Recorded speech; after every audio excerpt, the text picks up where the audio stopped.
Hey folks, Paul Carlson here from Safety Solutions Academy. Today we're out at the range and we're living the Armory life. And today that specifically means we're going to be talking about defensive shooting and practicing a skill that isn't taught or practiced as often as it should be.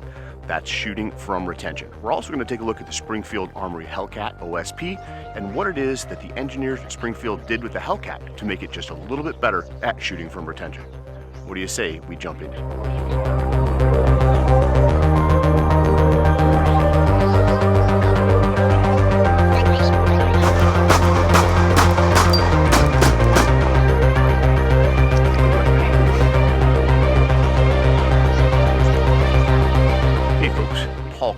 Here from Safety Solutions Academy. As I mentioned before, we're out here at the range today and we're living the Armory life. And today in living the Armory life, we're going to be talking about shooting the Hellcat from retention. Now, we have to know and understand that when it comes to defensive shooting, we don't get to pick the time or the place or the circumstances under which our violent encounter may occur. And that means that the possibility exists that encounter could occur at close distances, or it could start out at a reasonable distance, say 7 yards, and that distance could close. And that's specifically what we're going to look at today. We're going to look at shooting from retention when the target closes the distance on you and you are forced to continue to shoot to stop the threat. We're also going to look at the Hellcat and how it is that the Hellcat helps us to make that skill a little bit easier and a little bit more reliable. Now, the first thing I want to do, folks, is I want to talk about what retention actually is and why we want to have a solid retention position built into our shooting positions. Now, retention is a shooting position where we shoot in close. We're going to basically keep the muzzle, if possible, parallel to the ground. I'm going to take and rotate the gun outboard, have a good solid index between my thumb and my pectoral muscle, and I'm going to dig that magazine right into the ribs right here. When I get into this position, this is retention. It's a position that makes it easier for me to defend the gun and put shots on target at a close distance while keeping that gun protected. Now, I think it's very important to have a retention position built into your draw, but I also think we need to be adept at moving in and out of that retention position based on the distance we are from our threat. Now, if you want to learn how to draw into retention, I highly recommend you visit Craig Douglas's site, ShivWorks, and when you get to the ShivWorks site, sign up for an ECQC course. Those courses are specifically designed to teach you how to fight within an arm's reach of your opponent.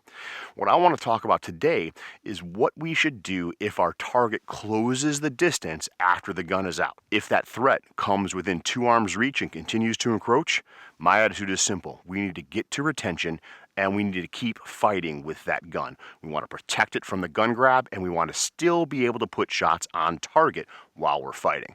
So let's take a look at how it is that we do that.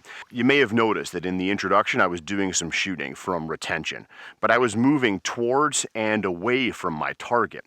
Now this target, it's a great target stand from Action Targets, but it doesn't move. So instead I'm using my body to move back and forth to simulate the target closing distance and or retreating. Let's go ahead and take another look at it. So folks, right now here I am about 2 arms reach from the target. And this is about as close as I ever want to be to a threat and have my gun out at full extension. At this point, any closer, and it's going to be very easy for that threat to put their hands on my gun, stop it from running, or take it away.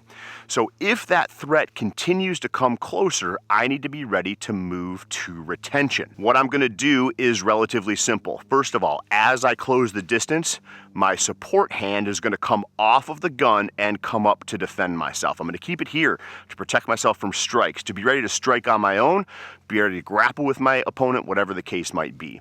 I also want it here to keep it up and out of the way. I don't want to put rounds into my own arm while I'm fighting. So I'm going to get this support hand up and out of the way to protect myself and to protect that hand. As I do that, I'm going to go ahead and collapse my arm into the retention position as I step forward. Again, the gun is going to come in, it's going to rock outboard to give the slide plenty of room to move.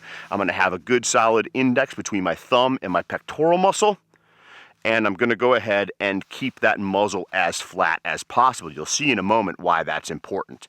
So let's go ahead and do it. I'm going to put 2 rounds on the target and then move forward into retention position.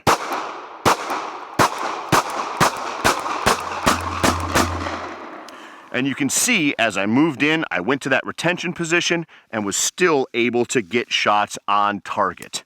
As I moved, not every shot was exactly in the center of the target. This isn't about supreme accuracy. Instead, it's about getting hits and stopping your threat from attacking you. In the same vein, I can back away from the target. So I start in here with a solid retention position. I'm gonna go ahead and begin to fire and simply move out and continue to fire until the threat has stopped. Now you can see how important it is to keep your hand up and out of the way. We've got a tremendous amount of damage being done to the paper target because of the gases from the gun. You want to keep that arm up and out of the way when you practice this. And as always, folks, if you are learning this skill for the first time, you should be learning from a professional instructor. You shouldn't be heading out to the range and just practicing this on your own. Now, let's talk a little bit about the Springfield Armory Hellcat and why it does such a good job when it comes to shooting from retention. And it really comes down to this little piece right here. This part of the recoil assembly is a standoff. And this standoff does an excellent job of keeping the gun away from the target, or at least all the moving parts of the gun. Let's take a look at it. I'm going to go ahead and I'm going to load the pistol back up, and we're going to step up to our target.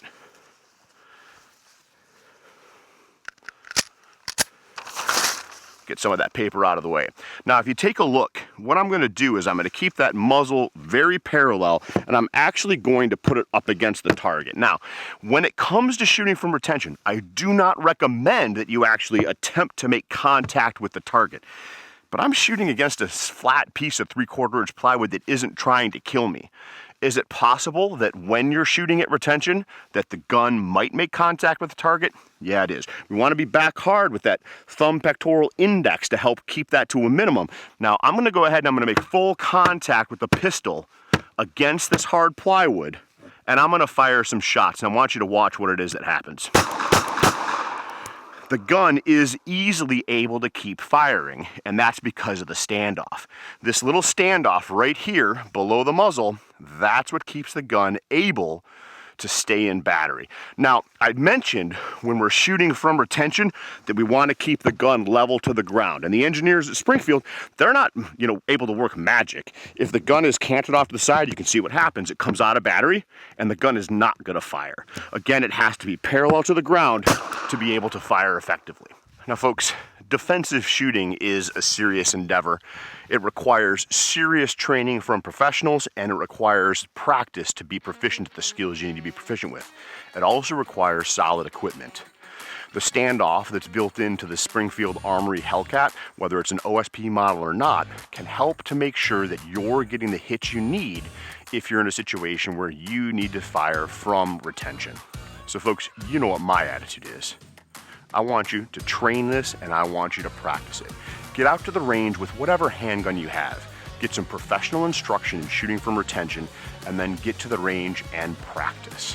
Also, while you're practicing, make sure your equipment is up to snuff. If not, think about picking up a Hellcat.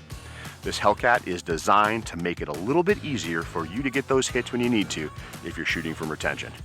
Folks, I will catch you out at the range next time, living the Armory life.